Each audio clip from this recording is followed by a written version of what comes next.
Hey everybody, I'm Hondapro Jason. I have something extremely exciting to show you. First, let me introduce Marcus. Marcus, how are you? Jason, pleasure. Good. Nice to meet you. Marcus is the CEO of Orbis, and this is the debut of their new rear-wheel drive system for the Civic Type R.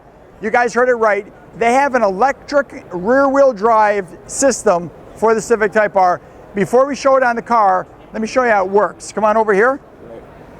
And Marcus is going to walk us through how the system is going to operate on this electric scooter. So Jason, the principle is very small, lightweight electric motor. Okay. Driving the ring or the perimeter of the wheel. Okay. What this allows us to do is to produce an in-wheel motor drive system that weighs no more than the conventional wheel. So the stock wheel on this scooter weighed 11.5 pounds. Okay. Our motor-driven wheel weighs 11 pounds, so it's slightly lighter. So you get the motor for free. We add the wheel with motor, and there's no unsprung weight penalty. Amazing. Come a little closer. You got to see this. And this is working, right? So you can show us. So basically, watch this, guys. The relationship of the, let me just turn it on. The relationship of the ring, etc., gives us a torque multiplying benefit. Okay. And that torque multiplying benefit allows us to use a tiny little electric motor. Very cool. Yeah. And this is the same idea as what the Type R is going to have. The Type R has exactly the system, but the difference in the Type R, of course, as a four-wheel vehicle, the axial and thrust loads are much different. So it's the same principle, but a purpose-built wheel for the Type R. This isn't new technology. Well, the hub motor, so-called, has been around for 130 years. Okay. But every single hub motor to this point, because they've driven the conventional axle location, has required a penalty in unsprung weight. Got it. So by driving the ring, we negate the unsprung weight problem of hub motors. Got it. Let's go check out the Type R now, and let's get to some specs. I know you guys are curious on what kind of power is this going to give you? How much extra weight, which we kind of covered. What about the handling? How is this whole thing going to work together? And that's what we're going to find out now. So come on over. So this is the assembly. Yeah. So forgive the way it looks temporarily. Because we've been focused exclusively on functionality to this point. Okay. This cleans up quite nicely though. But essentially what we've been able to demonstrate here is the same principle that's at work on the scooter. Okay. Now in this case we've gone to 70 horsepower from 5 horsepower. Each wheel? Each wheel. So do the math, that's 140 extra horsepower to your Civic Type R, all to the rear wheels. So that's more traction? More traction. Certainly. Electric, so it's going to be probably better gas mileage? Better gas mileage, certainly better 0 to 60. Oh, man. And even some improvements in weight bias.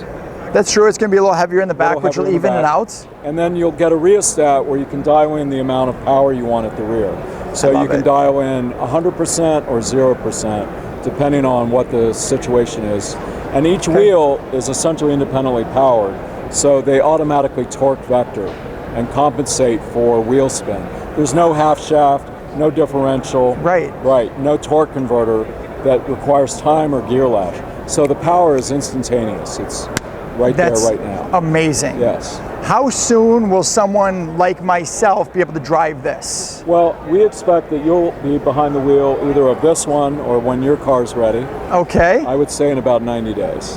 About 90 days. That sounds awesome. Then we're definitely going to be doing driving videos, lots of driving videos on this. Excited. I'm super excited. This is something that the enthusiasts have wanted for a very long time. Well, and it's something we've been working on for 5 years, so we're excited to put it in the hands first of enthusiasts to make sure that all of the science obviously holds up as we scale into other applications. Sure. So this is the right place to begin. Let me show you one other thing that I think you and your audience are going to be very excited about. So in this case, the brake rotor, because the ring rotates, the hub is stationary. Okay. The brake rotor has to be coupled to the ring versus the conventional hub. Come on down, you have to see this. Interesting, okay. Now, the rotor positioned out here on the ring gives us at least 50% more swept area. In all of the testing that's been done to date, just on the wheel and the brake itself, we're seeing 20 to 30% reductions in heat. So that means driving deeper into corners, less fade, and if we're talking about racing, we're talking about brakes that hold up substantially better towards the middle and the end of the race. So this will be street application and race application? Yeah, absolutely. So when the ring is rotating separately from the hub, we reduce the moment of inertia of the wheel. So we've got a 13% reduction in inertia, a 20% improvement in brake temps, and a 40% reduction in drag and friction on the coefficient of dynamic friction is lower. Okay. So just wheel for wheel, this is a better wheel.